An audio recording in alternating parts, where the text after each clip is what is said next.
Umat Tuhan yang terkasih, salam jumpa. Berjumpa kembali dalam Bina Iman GKI Klasik Solo. Saat ini saya akan membacakan bagi kita sebuah perintah yang sangat familiar bagi kita, yaitu perintah kasih, atau kita sering mendengarnya sebagai hukum kasih. Matius 22 ayat 37 sampai 40. Jawab Yesus kepadanya, kasihilah Tuhan Allahmu dengan segenap hatimu, dengan segenap jiwamu, dan dengan segenap akal budimu. Itulah perintah yang terutama dan yang pertama. Perintah yang kedua, yang sama dengan itu ialah, kasihilah sesamamu manusia seperti dirimu sendiri. Pada kedua perintah inilah tergantung seluruh hukum Taurat dan kitab para nabi. Kita tahu bersama, ini sering kali kita baca, kita dengar, dan menjadi salah satu bagian yang utama dalam pemberitaan Injil tentang perintah mengasihi Tuhan dan mengasihi sesama. Kasih itu adalah kata kerja, maka dia mesti menjadi sebuah tindakan, mesti menjadi sebuah action, mesti diwujud nyatakan. Tetapi seringkali ketika kita membaca teks hukum kasih ini, kita tahu, oh bagaimana kita mesti mengasihi Tuhan. Oh kita beribadah kepada Tuhan, menyembah Tuhan, berdoa kepada Tuhan. Hidup melekat, hidup dekat, hidup senantiasa terpaut kepada Tuhan. Tetapi ketika diperhadapkan pada mengasihi sesamamu manusia seperti dirimu sendiri, kita seringkali no clue. Kita kehilangan clue, mesti gimana caranya kita untuk mengasihi sesama manusia. Kasih yang seperti apa yang mesti kulakukan kepada orang terdekatku, kepada keluargaku. Kenapa begitu? Kenapa kita kehilangan clue? Sebab seringkali cara mengekspresikan kasih memang mesti pas, mesti fit, mesti cocok, mesti klop, klik, pas sesuai dengan bahasa kasih yang orang lain, orang terkasih kita itu sukai. Nah inilah yang kerap kali membuat kita mengalami missing link. Mau mengasihi tapi nggak cocok. Ekspresi kasih kita nggak diterima. Apa yang kita wujudkan sebagai kebaikan dan kasih nggak disambut. Sehingga lalu kemudian terjadi ketidaksinkronan dalam mengasihi. Nah, saudara-saudara yang Tuhan kasihi, ternyata cara mengekspresikan kasih itu ada macam-macam. Nah, seorang yang bernama Gary Chapman, dia adalah seorang pendeta, seorang praktisi dalam family relationship spesialis. Dalam bukunya Five Love Languages dikatakan, atau 5 bahasa kasih, 5 bahasa cinta, itu mengatakan bahwa memang manusia memiliki emosional dan kebutuhan emosional yang masing-masing orang itu unik dalam menerima, tetapi juga dalam mengekspresikan kasih sayang. Nah, maka kita mesti mengenali bagaimanakah orang terdekat kita, keluarga kita, orang tua kita, anak kita, apa bahasa kasih mereka, apa yang mereka terima itu dan membuat mereka merasa dikasihi, apa yang mesti kita ekspresikan kepada mereka dan mereka merasa dikasihi. Maka mari ngariung semua, berkumpul semua, seluruh keluarga, orang tua, opa oma, anak-anak semuanya, supaya kita mengenal 5 bahasa kasih ini dan lalu dapat mengimplementasikannya dalam kehidupan kita bersama-sama supaya kasih itu cocok. Nah, buku ini dalam 5 bahasa kasih ini menekankan pentingnya memahami cara berkomunikasi dengan cara kasih yang sesuai dengan apa yang membuat mereka merasa dikasihi. Mari kita spill 5 love languages atau 5 bahasa kasih ini.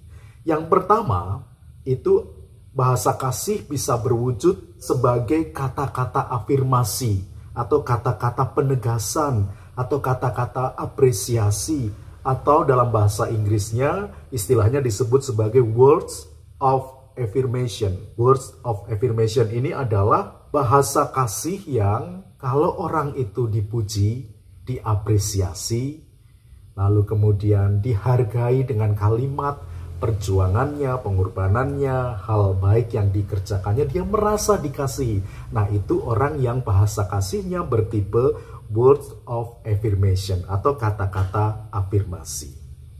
Orang dengan bahasa kasih ini merasa dicintai melalui pujian, merasa dikasihi ketika mendapatkan dukungan verbal melalui perkataan. Semangat, kamu bisa, aku mendukungmu, aku mendoakanmu.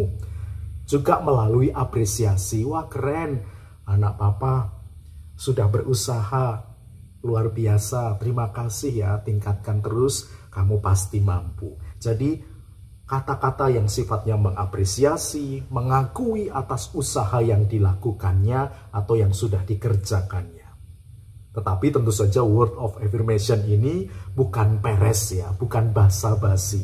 Dia mesti muncul dari hati, tulus dari hati, atau sungguh-sungguh dimaknai, sungguh-sungguh apa yang mau dikatakan itu. Sehingga itu akan kena kepada orang yang kita kasihi. Belum tentu orang lain punya bahasa kasih ini. Kalau bahasa kasihnya bukan ini, misalnya mungkin dipuji ya dia biasa aja, cuma ya oke, terima kasih, malah mungkin jadi awkward atau kok aku dipuji ya, itu aku nggak kena tuh gitu ya. Jadi ini macam-macam dan beda-beda bahasa kasih kita.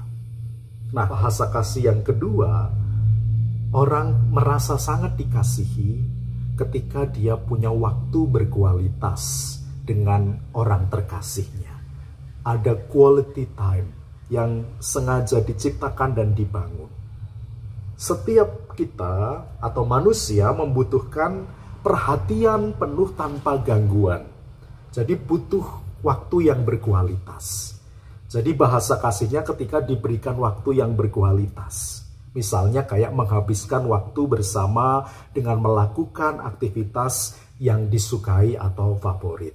Misalnya nonton film bersama, atau sekadar jalan-jalan, atau bahkan menyediakan waktu untuk lalu secara khusus mendengarkan cerita tanpa menghakimi, tanpa judging, tanpa menyimpulkan, dengan khusus. Aku mau mendengarkan, aku mau mengerti sudut pandangmu. Biarkanlah waktu lega ini kita saling mau mendengarkan dan mengerti posisi kita masing-masing. Misalnya antara orang tua dan anak. Nah, quality time itu dihadirkan. Orang yang bahasa kasihnya quality time, menyediakan dan khusus meluangkan waktu untuk orang yang terkasih, dia akan merasa dikasihi, dia akan merasa dicintai. Gary Chapman mengatakan, waktu berkualitas membantu seseorang merasa dihargai atau connected atau terhubung secara emosional dengan orang terkasihnya. Jadi penting punya kualitas waktu dan sangat penting ketika bahasa kasihnya itu waktu berkualitas. Bahasa kasih yang ketiga adalah sentuhan fisik atau physical touch. Ini sentuhan fisik tentu saja yang tepat. Misalnya orang suka dipeluk. Ketika dia dipeluk dia merasa recharge. Dia merasa dikuatkan. Atau mungkin tepukan di bahu. Atau mungkin high five. Atau tos gitu ya. Itu bisa menjadi cara efektif untuk menyampaikan bahwa kita care. Aku mendukung kamu. Supportku untuk kamu. Aku mengasihi kamu. Jadi penting juga untuk melihat apakah bahasa kasih orang terdekat kita adalah sentuhan fisik. Chapman menekankan bahwa sentuhan fisik menciptakan rasa aman dan kemelekatan secara emosi, kedekatan, relasi, dan emosi. Maka penting juga untuk dilihat. Misalnya ketika anak saudara sedang punya nilai yang jelek, lalu kemudian pulang diusap bahunya atau dipeluk dia dan dikatakan gak apa-apa, besok berusaha lagi pasti lebih baik. Lalu dia merasa tiba-tiba menjadi semangat, berterima kasih, atau bahkan menangis. Nah, itu bahasa kasihnya. Jadi masing-masing orang memiliki bahasa kasih yang berbeda. Yang berikutnya, yang keempat, itu adalah acts of service atau tindakan melayani. Orang dengan bahasa kasih ini merasa dicintai ketika orang terkasihnya itu membantu mereka tanpa diminta. Contohnya, misalnya membantu menyelesaikan tugas sekolah yang sulit. Nggak lalu tugas sekolahnya sulit, yaitu memang udah tugasmu, kamu tuh udah sekolah, udah dibiayain, udah dilesin, masa kayak gitu aja nggak bisa. Nah, kalau bahasa kasihnya act of service, maka dia sangat terluka. Tapi kalau kita hadir, apa yang bisa Papa bantu? Oh, ini Papa tahu, ini diajarin. Lalu dia merasa dikasihi. Nah, itu bahasa kasihnya. Atau misalnya hari yang buruk terjadi, suami pulang misalnya dengan persoalan di pekerjaannya, lalu kemudian istri menghidangkan masakan terbaik, makanan favorit setelah hari yang melelahkan itu, lalu dihidangkan dan lalu kemudian suaminya merasa, ya ampun aku begitu dikasih istri. Atau bahkan mungkin istri yang bekerja di rumah sudah sangat capek hari itu mengurus anak dan semuanya, lalu suami yang pulang kerja, lalu kemudian tiba-tiba tanpa diminta mencuci piring, menyapu halaman, membereskan apa yang bisa dilakukan, lalu istrinya merasa, ya ampun aku dikasihi oleh suamiku, aku menangis haru karena kasihnya. Bisa jadi istri Anda adalah bahasa kasihnya acts of service. Nah, jadi memang bisa berlainan. Yang kelima, receiving gifts. Orang yang memiliki bahasa kasih receiving gift, dia suka diberi hadiah. Receiving gift adalah bahasa kasih yang ketika dia diberi hadiah, diberi gift, dia merasa dia dikasihi. Itu nggak harus mahal. Misalkan bunga ketika ulang tahun, diingat ulang tahunku dan diberikan bunga, menangis haru. Itu bisa jadi bahasa kasihnya receiving gifts. Menurut Chapman, hadiah bisa menjadi simbol kasih sayang yang memperkuat bonding, memperkuat ikatan. Nah, untuk mengetahui apakah model bahasa kasih dari orang-orang terdekat saudara, maka seperti yang tadi saya bilang, mari berkumpul bersama sekeluarga. Lalu masing-masing bertanyalah, menurutmu setelah mendengar paparan ini apa bahasa kasihmu? Lalu juga ceritakan bahasa kasih kita. Biarkan masing-masing anggota keluarga saling mencatat bahasa kasihku ini, bahasa anggota keluargaku ini. Dan mari melakukan semacam proyek keluarga untuk misalnya katakanlah dalam seminggu ke depan masing-masing keluarga akan menghadirkan bahasa kasih bagi anggota keluarganya sesuai dengan bahasa kasih mereka. Lalu lihat apa yang akan terjadi dalam kehidupan keluarga kita. Pasti akan lebih penuh dengan kegembiraan, sukacita, rasa syukur, merasa bahwa keluarga ini dan seluruh kehidupan keluargaku, aku merasa dicintai, aku didukung, keluarga ini menjadi rumah bagiku, di mana aku sangat didukung.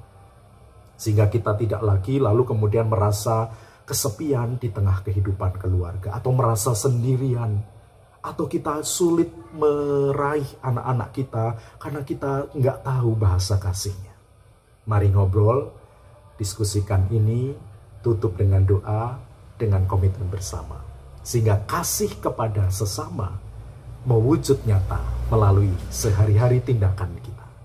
Tuhan menolong dan memampukan kita mengimplementasikan bahasa kasih ini mulai dari keluarga kita. Amin.